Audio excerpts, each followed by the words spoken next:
procrastinating because you're choosing to. It's not because you're lazy, overworked, or some helpless victim of circumstance. No, you're putting things off because you're avoiding discomfort. But lucky for you, stopping procrastination is surprisingly simple. You just don't want to hear it because the truth isn't comfortable. But if you're serious about getting out of your own way, this is going to change your life. First, let's call procrastination what it really is: avoidance. You're dodging something, be it fear, boredom, or effort.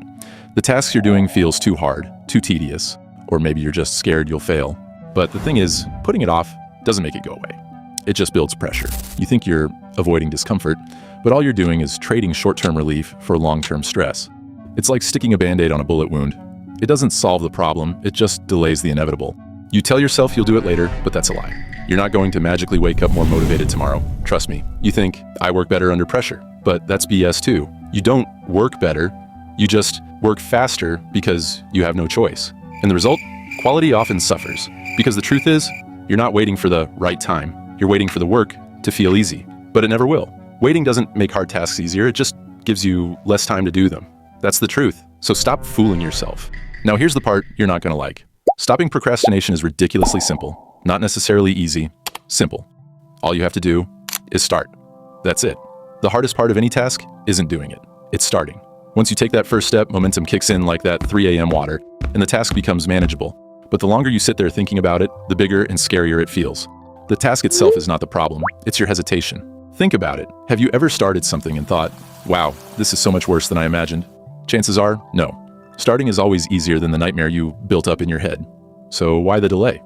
Here's a strategy I personally use myself for killing procrastination. I like to call it just start method.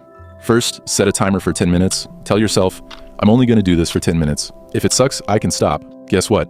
9 times out of 10, you won't stop.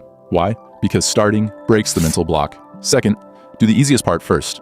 Don't overcomplicate it. If you need to write a paper, just open the document and write the title and outline. If you need to clean, pick up one thing. Momentum is your best friend, and small wins create big progress. And lastly, don't multitask.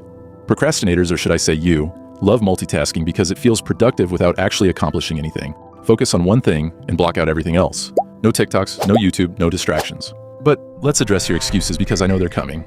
I don't have time. No, you do. You're just wasting it scrolling on your phone or binge watching Netflix. Everyone has the same 24 hours. It's about how you use them. I don't feel motivated. Guess what again? Motivation is a scam. It's fleeting and unreliable. Stop waiting to feel like doing the work. Discipline gets the job done, not motivation.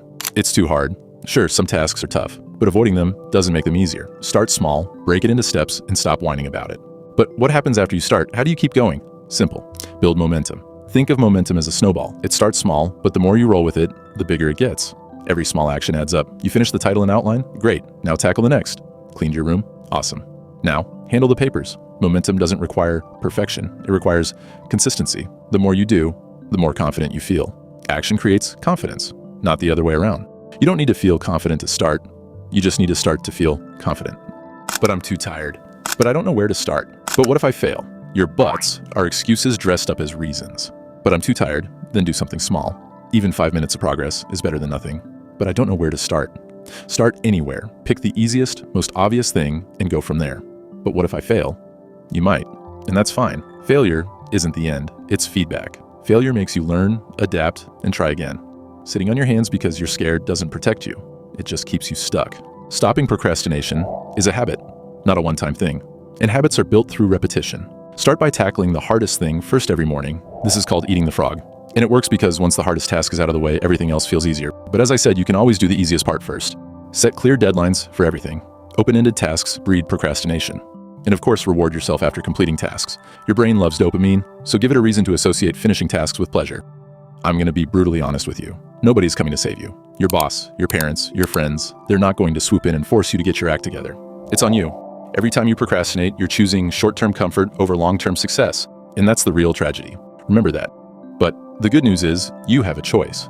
Every second you waste is a second you could spend building the life you want. So stop waiting for motivation, clarity, or a sign. The only sign you need is this video. Get up and start.